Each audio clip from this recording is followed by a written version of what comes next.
Subscribe कीजिए news reaction channel को और प्रेस कीजिए नोटिफिकेशन बेल को ताकि आप पास के लेटेस्ट न्यूज अपडेट्स सबसे पहले।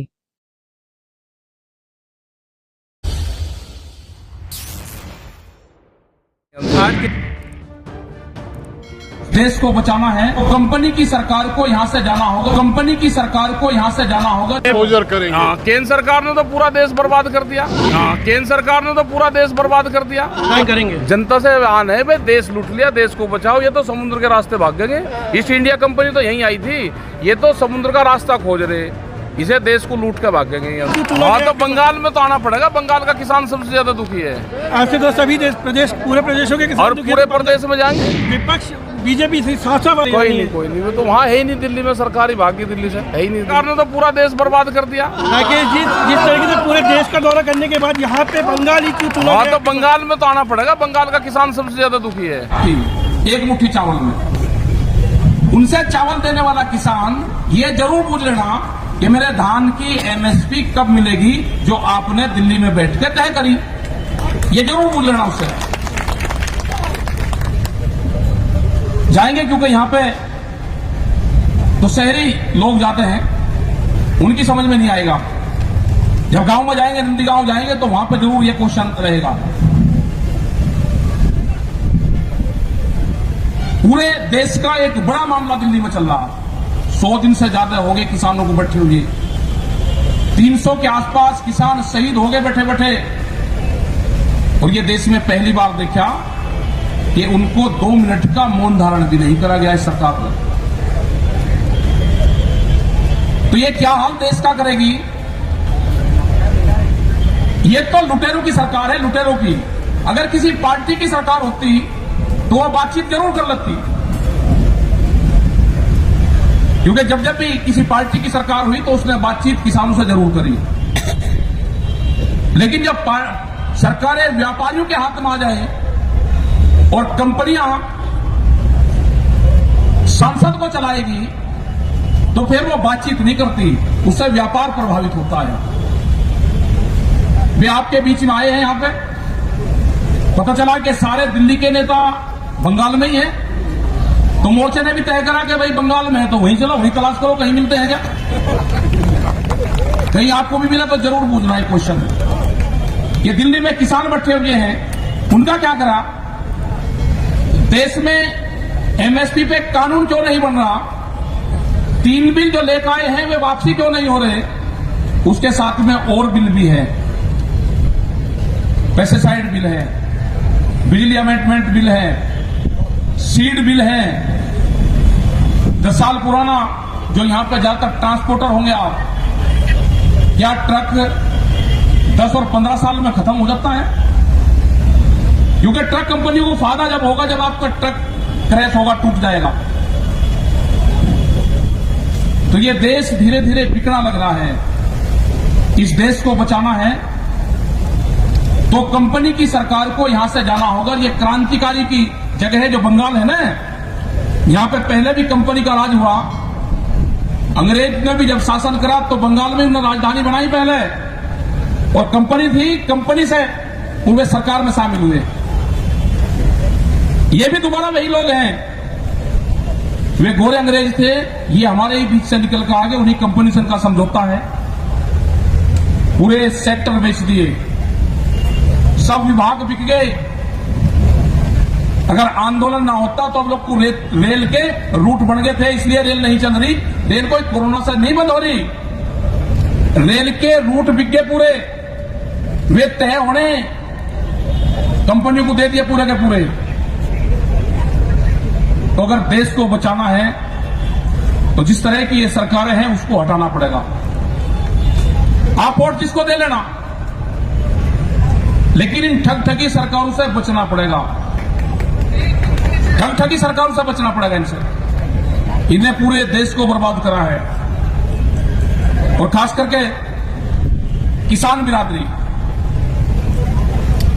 जब व्यापारी, जब कंपनियां अनाज खरीदती है तो जब अपने आप भाव लगाती है, जब वो बेचती है जब अपने आप भाव लगाती है, भैया किसान और कंज्यूमर कहां जाएगा?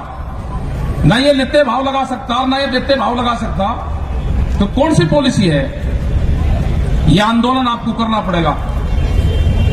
किसान हैं हमारे, पूरे जो लीडर हैं उन्होंने पूरा मोर्चा संभाल रखा है। हम जब भी जो भी विभाग हमको मिलता है वो एक ही चीज कहता है कि जी हटना नहीं, पीछे हट मत जाना। तो इसका मतलब है कि सारे विभाग, सारे डिपार्टमेंट तंग हैं। 2022 तक रेलवे के 4.5 लाख कर्मचारी हटाए जाएंगे। टेलीफोन डिपार्टमेंट खत्म हो गया, हवाई जहाज में बिक गए, एयरलाइंस की तिथि में जाली, एयरपोर्ट बिक गए, बचेगा क्या? उन्होंने सोचा कि भूख पे व्यापार करो, अब अनाज पे व्यापार करो। बड़े बड़े गोदाम पहले बन गए और देश में कानून बाद में आया। उनका मकसद था कि देश के अनाज को इकट्ठा करो, आदमी को भूख कितनी लगेगी उसके आधार पे कीमतें तय करो। और यहां पे मजदूर, ये किसान, 3 ही चीज बनेंगे जो आम जनता होगी। यहां पे मजदूर बचेगा, रोटी खाने वाला आदमी बचेगा और वोटर बचेगा। 3 साल अलग नहीं बचने वाला कुछ भी, सब जाएंगे। बड़ी बड़ी कंपनियां आएंगी, उनके हाथों में जाएगा सब। यह आंदोलन चल रहा है कि रोटी को बाजार की वस्तु नहीं बनने देना, रोटी को तिजोरी में बंद नहीं होने देना। यह आंदोलन है पूरी दुनिया में, आंदोलन भारत में चल रहा है, पूरी दुनिया में कानून बन रहे हैं कि भूख पे पूरी दुनिया में व्यापार नहीं होगा। तो यह आंदोलन के साथ में आप लोगों को आगे चलना। हमें नहीं पता इलेक्शन में क्या होगा। भारत सरकार जब तक बातचीत नहीं करेगी, जो हमारे इशू हैं, जो हमारे गठबंधन के लोग हैं, जो 40 लोग हैं कमेटी के, उनसे बातचीत नहीं करेगी, ये आंदोलन जारी रहेगा। पूरे देश भर में हम जाएंगे, अपने इशू के साथ में जाएंगे देश भर में। जो भी लोग आंदोलन में आएंगे उनको नुकसान बहुत हो रहा है, लेकिन एक भी आदमी टूटेगा नहीं। कोई भी सरकार को कमजोर कड़ी नहीं मिली 40 आदमियों में, कोई नहीं टूटने का। कमेटी में 5 आदमी हो जाओ, 10 आदमी हो जाओ, 50 आदमी हो जाओ, जो भी फैसला लेते हैं सब लोग उस पर विश्वास करते हैं। उसके पीछे देश खड़ा हुआ है, उसके लिए पीछे व्यापारी खड़ा हुआ है। जो स्मॉल इंडस्ट्रीज है, छोटी छोटी, वे भी खत्म होंगी। देश से साप्ताहिक बाजार भी खत्म होंगे। वॉलमार्ट जैसी कंपनियां आ रही जिसके पास में 10,000 से भी ज्यादा पानी के जहाज हैं, वो एक देश का माल उठा के दूसरे देश में फेंक देगी। भाव का पता भी नहीं चलेगा कि कब भाव कम होंगे कब ज्यादा होंगे। आलू का भाव अभी 2 महीने पहले 40 रुपए किलो था, आज किसान का 5 और 6 रुपए किलो बिक रहा। मक्का का क्या हाल हुआ, धान का क्या हाल हुआ, आटे का क्या हाल है। लेकिन किसान को नहीं मिलेगा, ना कंज्यूमर को मिलेगा। हमको बीच का जो ये जो कंपनी बीच में आ रही है, इसको हटाना है। जो सरकार चला रही है उसको हटाना पड़ेगा। तो आप लोग, क्योंकि यहाँ पे प्रेस के लोग भी हैं, तो ये जरूर ये क्वेश्चन आएगा कि आप यहाँ पे तो चुनाव है, आप नॉन पॉलिटिकल है, तो बिल्कुल सब लोग आए कि वो है कि भाई हम बीजेपी के लिए तो वोट मांगने आए नहीं। बीजेपी को तो आपको वोट देना ही नहीं, और दूसरे को आप देख लेना जिसको देना, जो आपको ठीक लगे उसको दे देना। जब तक सरकारें हमारे से बात नहीं करेगी, हमारी बात नहीं मानेगी, पूरे देश में ये लोग जाते रहेंगे। रोज 10 से 15 मीटिंगें हो रही है रोज। सरकार कह रही है बात करेगी नहीं, मगर नहीं करेगी भाई, सर्दी में कर लेगी बात। हमने तो 8 महीने लोग का उत्साह का प्लान बना रखा है। अभी जब भी सरकार बात करेगी, जब भी कर लेगी। पक्के मकान बनने शुरू हो गए वहां पर सड़कों के ऊपर, पूरा लगे, आगे बरसात आएगी उसका भी इंतजाम करना पड़ेगा, उसके आगे फिर सर्दी आ जाएगी, फिर करना पड़ेगा। लेकिन सर्दी लोग को निमट जाएगा केस, सर्दी लोग को निमटा जरूर देंगे मामले को, सर्दी लोग को आर पार हो जाएगी। तो यह है कि आप अपना जुड़ो, अपने भाई काम करो, सब लोग अपने लोगों से यहां पर हो तो बात करो, दूसरे स्टेट में उसमें भी बात करो।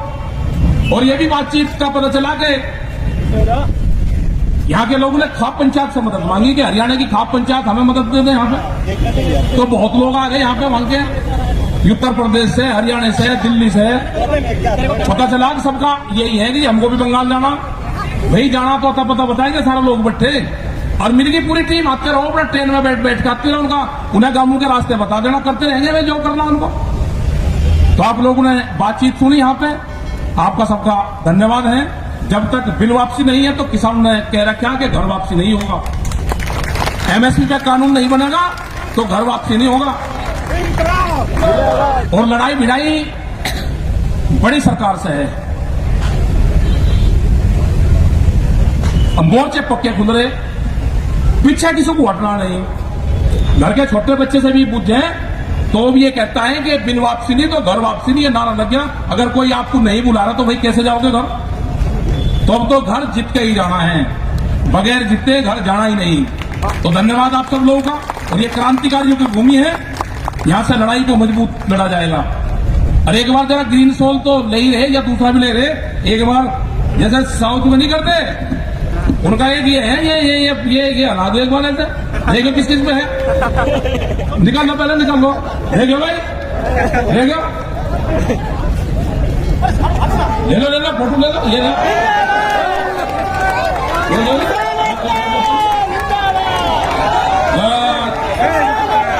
भीड़ में हटा सबको, भाग जाएंगे।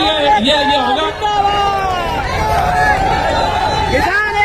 वाहेगुरु जी का खालसा, वाहेगुरु जी की फतेह। फतेह होगी, फतेह लड़े रहो, फतेह होगी।